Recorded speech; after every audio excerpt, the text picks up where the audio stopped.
পশ্চিমবঙ্গের নানা স্থানই সুপ্রাচীন মন্দির স্থাপত্যের কারণে বিখ্যাত। ইতিহাসে এক এক রাজা বা এক এক শাসক তার রাজত্বকালে নিজের কীর্তি স্থাপনের জন্য সমগ্র বাংলা জুড়েই বিভিন্ন স্থানে মন্দির ও মসজিদ নির্মাণ করেছেন। আমাদের ভারতবর্ষে আশ্চর্যের শেষ নেই। এমন অনেক পৌরাণিক স্থান রয়েছে যেগুলি আজও বহু প্রশ্ন রেখে যায়, যেগুলি ঘিরে রয়েছে একাধিক কাহিনী। তাই আজ আমরা বেরিয়ে পড়লাম মুকুটেশ্বর শিব মন্দিরের উদ্দেশ্যে, যেটা পশ্চিমবঙ্গ রাজ্যের মুর্শিদাবাদ জেলার বড়গাঁ থানার অন্তর্গত মশরডা গ্রামে অবস্থিত।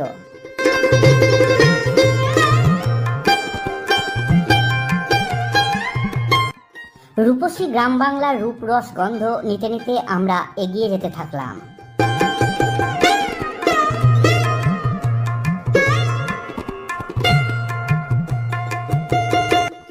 আঠেরোটি পাড়া নিয়ে গড়ে ওঠা এই গ্রামের মাঝামাঝি এই শিব মন্দির অবস্থিত।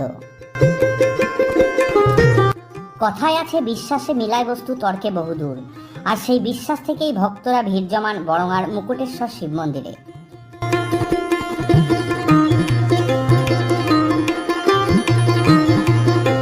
আঠেরোটি পাড়া নিয়ে গড়ে উঠেছে একটি গ্রাম, আর এই গ্রামের মাঝামাঝি গড়ে উঠেছে শিব মন্দির। কালের অবক্ষয়ে এই মশরডা গ্রামের আয়তন কমেছে, তবে মুকুটেশ্বর শিব মন্দির আজও স্বমহিমায় বিরাজমান। অবশেষে আমরা এসে পৌঁছালাম মুকুটেশ্বর শিব মন্দিরে, আর এটাই হলো মন্দিরের প্রধান গেট।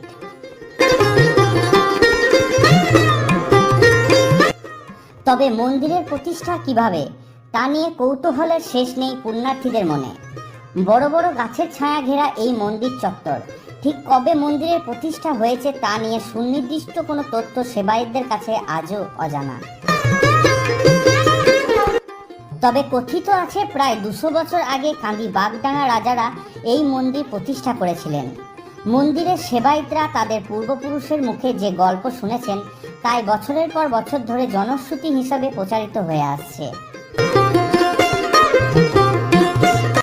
কথিত আছে বহু বছর আগে গ্রামের মাঝামাঝি এলাকায় এক ঘন জঙ্গল ছিল। মুকুট ঘোষ নামে গ্রামের এক গোপালক নিয়মিত তার গোয়ালের সমস্ত গরুকে ওই জঙ্গলে নিয়ে যেতেন। কিন্তু একদিন তিনি লক্ষ্য করলেন গরুগুলির মধ্যে একটি গাই বাড়িতে এসে দুধ দেয় না। জঙ্গলে যাবার পর তাকে অন্য গরুর সাথেও দেখা যায় না।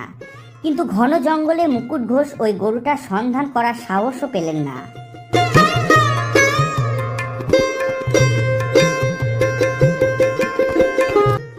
দীর্ঘদিন ধরে একই কাণ্ড চলায় মুকুট ঘোষ একদিন ওই গ্রামের আরো বাসিন্দাদের সাথে নিয়ে গরুটির পিছু নিলেন। এক সময় তিনি দেখতে পেলেন গভীর জঙ্গলের একটি জায়গায় দাঁড়িয়ে গরুটি নিজে থেকেই দুধ দিচ্ছে। গরুর দুধে সেই এলাকার মাটিও ভিজে গেছে। মুকুট ও গ্রামের লোকেরা সেই দিন চলে আসলেও পরের দিন বিষয়টি কাউকে না জানিয়ে মুকুট একাই জঙ্গলের মধ্যে ওই স্থানের মাটি খুঁড়তে শুরু করেন। কিছুটা গর্ত খোঁড়ার পর তিনি দেখতে পান একটি এই মন্দির মুকুটেশ্বর শিব মন্দির। এই শিব মন্দির ব্রিটিশ আমলের আগে থেকে, ব্রিটিশ আমল থেকেই শুরু হয়ে আছে। মোটামুটি আমাদের কান্দির বাগডাঙ্গা রাজাদের শিব মন্দিরের এটা খ্যাত মানে কি, ওদের মাধ্যমেই এইটার মন্দিরটার সমস্ত মন্দির টন্দির নির্মাণ সব কিছু হয়েছিল। এখানে তো ঘন জঙ্গল ছিল, তাই জঙ্গলের মধ্যে মুকুট ঘোষ নামে মশরডা গ্রামটার একজন বাসিন্দা ছিল। সেই বাসিন্দা তার গরু পুষত বাড়িতে একটা গাই গরু দুধ দিত না। এবার দুধ না দেওয়ার জন্য প্রায় মাঝে মধ্যে দেখতো বাড়িতে দুধ দিচ্ছে না, অথচ জঙ্গলের মধ্যে ভিতরে ঢুকে যাচ্ছে। সে কোনো মতেই জিনিসটাকে ঠিক করতে পারছে না। বহু খোঁজাখুঁজি করার পরে দেখেছে এই জঙ্গলের মধ্যে গাইটা তার নিজের ইচ্ছায় সেই শিবের মাথায় জলটা, এই দুধটা ঢালছে। এবার বাদবাকি খোঁজ করে দেখতে যখন পেয়েছে তখন খনন করেছে। খনন করার পরেই শিব মন্দিরটাকে পেয়েছে। পাওয়ার পরে দেখা গেল যে মন্দির কিভাবে হবে, তার সমস্ত ব্যবস্থা কিভাবে হবে, তখন সেই রাত্রেই সেই মুকুট ঘোষকেই খবর দেয়, স্বপ্নাদেশ দেয় যে এইভাবে যেমন করে হোক মন্দির করতে হবে। তখন সেই রাত্রেই আমাদের বাগডাঙ্গা রাজাদের বাড়িতে সেখানেই স্বপ্নাদেশ হয় যে এই জায়গায় আমার এই শিব মন্দির, আমি এখানে শিব উঠেছি, এটা অনাদিলিঙ্গ শিব। এই শিব মন্দিরের থেকেই আমার যেমন করে হোক মন্দির করতে হবে, তার পূজা অর্চনার ব্যবস্থা করতে হবে, তার পুরোহিত নিয়োগ করতে হবে, তার সমস্ত কিছু ব্যবস্থা করতে হবে বলেই তাকে স্বপ্নাদেশ হয়। সেই স্বপ্নাদেশের ফলেই বাগডাঙ্গা রাজারাই আমাদের এই মন্দির নির্মাণ করেছিল এবং সেই মন্দির নির্মাণ করার পরে পুরোহিত নিযুক্ত করেছিল। সেই পুরোহিতরাই বাগডাঙ্গা রাজাদের বাড়ি গিয়ে স্নান জল প্রসাদ পুজো করে দিয়ে আসতো, তারপরে এসে খেতে পেত। এটা জল ঝড় তুফান যাই হতো তাকে দিয়ে আসতে হতো। তারপরে সেই দিন এখন তো চলে গিয়েছে, এখন বর্তমানে সেই রাজাদের আর কেউ নাই।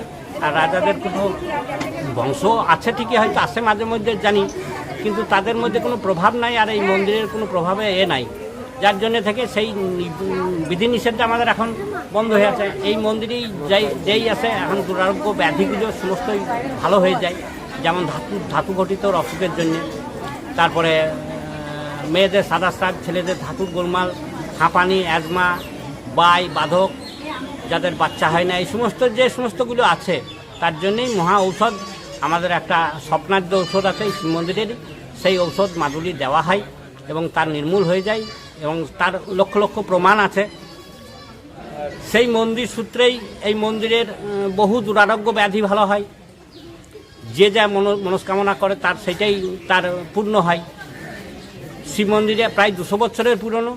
যেমন ওই যে হাইলাইটটা করা আছে, প্রথম দিন যেদিন লাগিয়ে গেল সেই দিন রাত্রি 12টা পর্যন্ত জ্বলল, 12টার পর আর জ্বলল না, হলো। এটা জীবনকৃষ্ণ সাহা করেছিল, যে আমাদের এমএলএ ছিলেন। তো ঘটনাটি আবার ওকে খবর দিলাম, আবার এসে ছেড়ে দিল, চলল। তারপরে 10 দিন চলার পর আবার বন্ধ হয়ে গেল, তারপরে আবার ছেড়ে দিল, আবার 3 মাস মতো চলার পর আবার বন্ধ হয়ে গেল। সেই যে কাহিনীগুলো আছে এখানে, যারা রাত্রে এই মাঠে ঘাটে যাই আসে, চাষিরা কাজ করে যাই আসে, মাঝে মধ্যে রাস্তা দিয়েই যাই আসে, তা ওদেরও অনেক অসুবিধা হয়। বড়োয়ার আমাদের সিভিক পুলিশরা এখানে ডিউটি দেয়, সিভিক পুলিশরা এসে সেও ঠিকঠাক থাকতে পারে না। তার মানে বলে এই গাছ ভেঙে পড়ে গেল মনে হচ্ছে, এই ঢালা পড়ছে মনে হচ্ছে, ওরা ভয় থাকতে পারে না। অনেক সময় অবজেকশন করেছে, আমরা পারছি না থাকতে, তাও আমাদেরকে এসে অনেক সময় ডিউটি দিতে হয়, তাদের সঙ্গ দিতে হয়, কীভাবে থাকবে না থাকবে সব ব্যবস্থা দিতে হয়। ঘর থেকে বেরোইতে বলি, নিষেধ করি, ঘর থেকে বেরোবে না। যাই হোক, এরকমভাবেই চলছে। তবে মন্দিরের একটা বিরাট যে ক্ষমতা, তার যে ঐশ্বরিক ক্ষমতাটাই আছে বিরাট, যে আসে তার কোনোদিনই সে নিষ্ফল হয়ে ফিরে যায় না। এটাই হচ্ছে মেন কাহিনী, যে যার মনোবাসনা নিয়ে আসে তার মনোবাসনা পূর্ণ হয়, এটাই হচ্ছে মেন কথা। পুকুরটাই শিব মন্দিরের এরিয়ার মধ্যেই, শিব মন্দিরের মধ্যেই পুকুর। এই পুকুরে স্নান করে এখানে মারুলি দিলে, তারপরে গড়াগড়ি দিলে তার অর্ধেক রোগ ভালো হয়ে যায়, এখনও তার প্রমাণ আছে। যাকে হয়তো গাড়িতে ভরে নিয়ে আসতে হয়, গাড়িতে ভরে নিয়ে এসে তাকে এখানে পুকুরে স্নান করিয়ে, এখানে মারুলি দিয়ে, গড়াগড়ি দিয়ে বাবাকে মনোবাসনা জানিয়ে সে হেঁটে বাড়ি যায়। অবশ্যই সেটাই এখনও প্রমাণিত। এই সবচেয়ে রবিবারটাই বেশি হয়। চৈত্র মাসে আমাদের হোমের সময় বিরাট মেলা হয়, ফাল্গুন মাসে শিবরাত্রির সময় মেলা হয়, আর 12 মাসই রবিবারের দিন ভিড়টাও হয়, দোকানপাটও থাকে, যে হয় প্রতিদিনই পুজো হয়, প্রতিদিন লোকজন হয়, প্রতিদিন হয়তো রবিবারটা একটু বেশি হয়। এখানে ভোগের ব্যবস্থা কিছু নাই, আমাদের বছরে 7 দিন 8 দিন পায়েসের ভোগ হয়। সেটা হচ্ছে চৈত্র মাসের হোমের আগে 7 দিন, আর শিবরাত্রির পরের একদিন, শিবরাত্রির পরের দিন পায়েসের ভোগ হয়।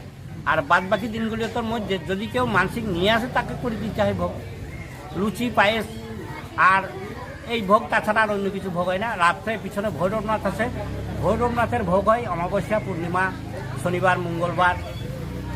এই আপনার খিচুড়ির ভোগ হয়, সেটা হচ্ছে আপনার উষ্ণ চালের আর কাঁচা কলাই দিয়ে খিচুড়ি রান্না হয়, জীবন্ত মাছ পোড়ানো হয়, গাঁজা দিতে হয়, কারণ দিতে হয়, এই দিয়ে ভোগ হয় তার গভীর রাত্রে। সেটা কোনো এরিয়ার মধ্যে লোকজন থাকলেও হয় না। হ্যাঁ, এই হচ্ছে ইতিহাস। আমার নাম হচ্ছে চণ্ডীচরণ চক্রবর্তী। আমার মোবাইল নাম্বার 99 32 34 18 28। এই ছিল আজকে আমার এই ভিডিও মুকুটেশ্বর শিব মন্দির। যদি ভালো লেগে থাকে ভিডিওটা লাইক করবে আর শেয়ার করে দেবে। Tata, bye bye.